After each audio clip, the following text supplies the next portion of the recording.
Hey guys, Michael here, co-founder of Studicata. In this video and in this series, I want to do something slightly different. I want to just go over some bar exam misconceptions with you guys. And this comes from, my years of experience and having worked with over 1,000 students in bar prep. These are some of the ideas I see crop up again and again every year that, in my opinion, are just a little bit inaccurate or largely inaccurate. And I do just want to try to shed some light on these areas and these ideas for some of you that might be new to bar preparation and also be thinking some of these things. In my opinion, from my experience, these are, misconceptions. So what is our first bar exam misconception? I see this every year, that you have to spend thousands of dollars to pass the bar exam. This crops up every year and it comes from a culmination of groupthink to such a large scale, right? When you're in law school, especially in your 3L year and you're starting to think about the bar exam, you are hit over the head from every single person, from your law school administrators to your professors to your friends, your colleagues, your alumni who have already been through, that you're in communication with, your uncle, your aunt, your mom, your dad, your sister, whoever, right? Everybody's saying the same thing. If you want to pass a bar exam, you have to pony up, shell out thousands of dollars, buy the big programs, the big typical programs, do what they tell you to do. That's how you're going to pass the bar exam. And that may be true, but from my experience, right, when I look at the thousands of students that I've worked at in bar preparation, and I look at the students who've spent the most amount of money and the students who've spent the least amount of money, I see no correlation to pass rate between dollars spent and passing the bar exam. There's simply no correlation between those two variables. And really the only place, when you're thinking about variables within control during bar prep, not things that are outside of your control, like if your English is a second language, or if you went to a really high ranked law school or really low ranked law school, those might have impact on bar pass rates, but they're not within your control during bar preparation. If I look at the variables that are within your control, things that you can actually control during bar prep, again, there's no correlation between dollars spent and pass rates. Where I see the most correlation is between practice questions completed and reviewed. Typically, and in big bar prep programs, you're going to have the opportunity to do a ton of practice questions and review them. And in self-study methods, you're going to have the opportunity to do a ton of practice questions and review, which is why there's no correlation to dollars spent. There's a correlation to practice questions completed and reviewed, but it's not going to matter what course you're doing, right? Because they're going to be the same. You're using the same practice questions, whether you're paying $4,000 for them or, a couple hundred for them in a self-study method. They're all coming from prior bar exams. Hopefully, if your bar prep company is responsible and is licensing them from prior bar exams, from the people who wrote them, typically your state bar examiner. If you're taking the UBE, the uniform bar, that'll come from the National Conference of Bar Examiners.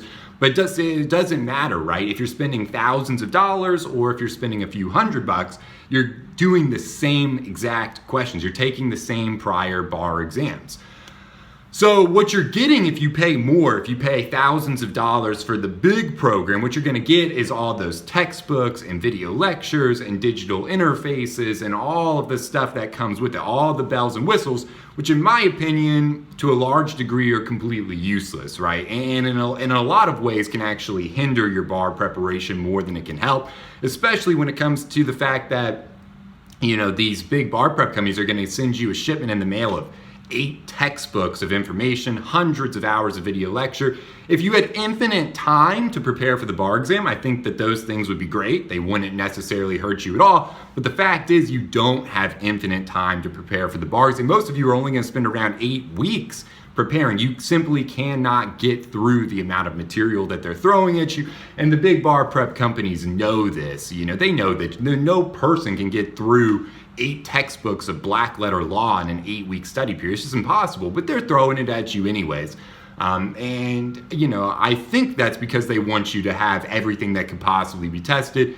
But, others might argue that it does justify them charging thousands of dollars, and I don't know. I don't know what the answer is to that. I'm just throwing out misconceptions, right? All I know is you don't have to spend thousands of dollars to pass the bar exam, because I see it every year. I see tons of students come through doing self-study methods and just crush it, right? And I see students who pay thousands of dollars crush it as well. But the correlation is, it's about doing practice questions and reviewing them. If at the end of bar prep, you've done 2,000 practice multiple choice questions and you can articulate the exact reasons why you got those questions correct or incorrect, I'm gonna bet a lot of money on you on the bar exam. I'm gonna be extremely confident that you're gonna be in good shape on the multiple choice portion of the bar exam. If you have done 2,000 practice questions from prior bar exams and you can tell me exactly why you got each question right or wrong, I'm gonna have a lot of faith on you on the multiple choice portion of the bar exam. Now the essay portion's a little bit different. It's gonna be more nuanced. You are gonna have to have some different skills there.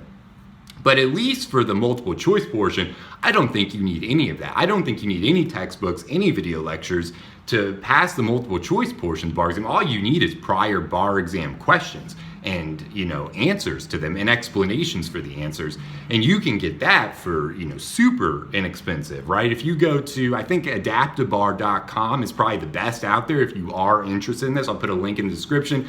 I have no affiliation with Adaptabar. I get no money from them. I just think that they are the best, and I recommend them to all of my students that are looking for help in preparing for the multiple choice section of the bar exam. If you're in any state other than Louisiana, you are going to be taking the same 200 question multiple choice test as everybody else. It's called the MBE, typically administered on the second day of your bar exam.